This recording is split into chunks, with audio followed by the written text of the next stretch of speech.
Construction worker na kuryente sa trabaho hanggang sa maputulan ng dalawang kamay. Kuryente yan po, yan po. Makalipas ang 2 taon. Ganito ang sitwasyon ng lalaki na nakilala namin bilang si Joffrey. Kahit matagal na panahon na ang lumipas, sariwa pa sa alaala niya ang trahedyang silapit sa construction site sa Pampanga. Nangingisda po ako doon sa baryo. Nagkita po kami nung dating sinasamahan kong foreman na yun. Tinanong po ako kung gusto kong magtrabaho sa kanya. Doon po ako nakapasok sa kanya sa trabaho.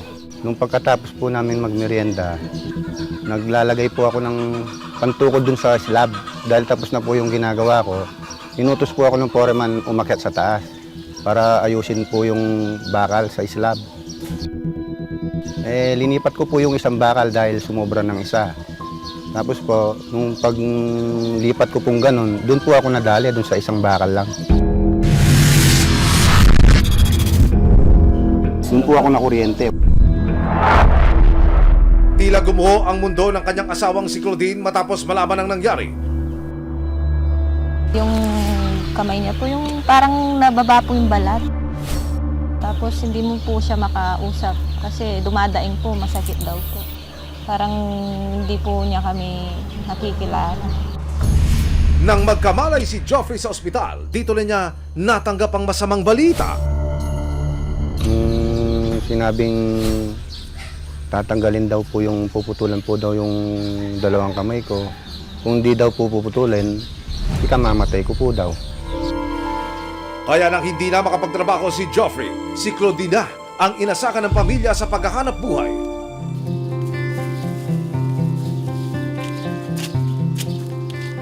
Tao po, Dad! Kasi minsan, paano tayo kakain sa atin? Paano na yung mga anak natin? Yung araw-araw na pagkain po namin, ang hirap pong hanapin. Sama saging! Para mabuhay, dumidiskarte si Claudine sa paglalako ng saging. Pero, minsan, hindi raw niya maiwasang paghinaan ng loob. Minsan, sir, sasabihin ko na parang nagsasawa rin ako, sir. Kasi, bata pa po ako ganito ng sitwasyon na nararanasan ko. Kaya lang naisip ko rin po, hindi pa po siya na-aksidente, hindi naman po niya kami pinabayaan. Nakakawawa naman po yung mga anak namin. Sumbong ni Joffrey sa resibo na iwasan daw sana ang aksidente kung hindi naging pabaya ang kanilang foreman. Hindi sila nagpabaya, sir. Hindi ako mapuputulan ng kamay kasi hindi nila pinabalot yung kuryente, sir. Hindi sila kumuha ng building permit. Dahil dito, inireklamo ng pamilya ni Joffrey sa barangay Santo Rosario, Pahu, ang foreman at may-ari ng bahay noong August 2023. Ayon sa barangay, hindi nagkasundo ang dalawang panig matapos ang 3 pagdinig. Nagbigay raw ang may-ari ng 7,000 piso bilang tulong habang ang foreman naman nagbigay ng 5,000 piso. Pero belta ni na Joffrey, saan naman sila pupulutin ng kanyang pamilya sa halagang iyon? Hindi man lang po ako kinukumustahan. Kahit lang sana pinasyalan ako, yung pinagdala ko nung magiging kailangan ko po. Wala. Buhat nung nangyari, sir, wala. Di sila sumilip. Di po ako pinuntahan. Kaya sobrang sakit po, sir. Kung di dahil sa kanila, kumpleto sana po ako ngayon. Di kami naghihirap, sir. Pwede bang ganun, naputol yung dalawang kamay ng asawa ko? Ganun na lang daw po yun. Kaya sa parehong taon, lumapit ang pamilya ni Joffrey sa Public Attorney's Office. Gusto nilang magsampa ng civil case para sa sinapit ni Joffrey. Kasi, sir, hindi maayos po sa barangay. Ayan po kasi talaga. Sabi ko, magpatulong ka na sa PAO. July 2, 2025, nakipag-ugnayan ng resibo sa Public Attorney's Office Region 3. Hanggang ngayon, hindi pa rin daw na isasampa ang kaso makalipas ang 2 taon. Ayon sa opisina, natatagalan sila dahil hindi pa raw kumpleto ang mga salaysay mula sa mga testigo. Careful tayo sa pagsasampa ng kaso. Ayaw din natin na hindi tayo handa, lalo sa mga ebidensyang ihaharap natin sa husgado. Kami ay tumitingin sa possibilities na bukod sa kanyang employer, ay may iba pa ring merong kasalanan at nagpabaya. Sa kasong inihahanda ng kanilang opisina, balak nilang pagbayarin ng foreman at may-ari ng bahay ng danyos. Kabilang na rito ang mga ginastos sa ospital, gamot at maging ang arawansa ng sweldo simula ng maaksidente ang biktima. Hindi quantifiable dapat yung mga ganitong pangyayari kasi nasira ang buhay ng ating kliyente. Pero ang court kasi ay magbabase din sa hinihingi mo. So, dito maaring base sa actual na nagastos na merong mga resibo, yung hospitalization ni Mr. Bondok at kung ano pa at yung kanyang mga pagdaraanan pang mga rehabilitation kung meron. Makailang ulit sinubukan ng resibo na kunin ang panig ng foreman at may-ari ng bahay. Pero tumanggi silang humarap sa amin at magbigay ng anumang pahayag. Pero hindi nagpaawat ang resibo. July 1, 2025, inilapit namin sa Department of Labor and Employment Region 3 si Joffrey. Base sa kwento niya sa ahensya, malinaw daw na may mga nilabag na patakaran sa construction site.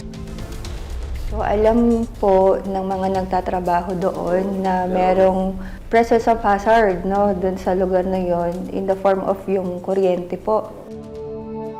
Sabi po nung foreman, saka yung iba po, yung mga tao, dapat po yung kukuha po sila ng building permit para maayos po yung... Oo. Para balutin po nila yung... Requirement po kasi yun. Bawat construction project, kailangan po mag-submit po ng Construction Safety and Health Program. Requirement po ng LGU yan, no, bago po magsimula ang isang construction project. So nakalagay po doon yung mga safety measures, procedures, yung mga occupational safety and health personnel, no, sino yung first aid, sino yung safety officer. Dagdag pa nila, dapat inire-report agad sa kanila ang mga ganitong aksidente. Marami rin po kasing hindi nagre-report, kaya nga po kami rin ay natutuwa po, no, na nag-report po si Mr. Jeffrey sa atin upang matulungan din po ang ibang mga manggagawa. May mga compensation benefits, may mga remedyo po tayo na pwede pong puntahan ng ating mga manggagawa in case meron pong mapatunayan na negligence or non-compliance ng mga employers pagdating sa lugar ng trabaho. Bilang paunang tulong kay Joffrey at kanyang pamilya, pwede siyang tumanggap ng benepisyo galing sa gobyerno. Pwede po tayong mag-file, kayo po, no, Sir Jeffrey, ng claim for compensation benefits. July 3, 2025, ipinatawag muli ng Dole Region 3 sina Joffrey at Claudine. Handog nila isang livelihood package na nagkakahalaga ng 50,000 pesos. Bibigyan namin kayo ng sari-sari store package with bigasan. So yung ipe-prepare din namin kayo, tuturuan namin kayong kung ano yung gagawin ninyo sa maliit na business na yon para lumago pa. Makatutulong daw ito sa pang-araw-araw ng mga gastusin ng pamilya. Maraming pong salamat sa resibo. Hindi po dahil sa inyo, wala pong makakapansin po sa amin, wala pong tutulong. Siniguro din ng Public Attorney's Office Region 3 na maisasampa na ang kaso sa korte sa loob ng buwan na ito. I'm pretty sure matatapos natin ito kaagad within the month, in a few weeks, para ma-finalize since meron na po tayong draft. Ang hinihintay na lamang po natin ay yung additional na mga witnesses and other evidence. Orientiya po, yan po. Kung minsan, nangyayari talaga ang aksidente, pero kung sumusunod sa tamang patakaran, pwedeng maiwasan para hindi rin makaperwisyo sa taong nagkahanap buhay lang.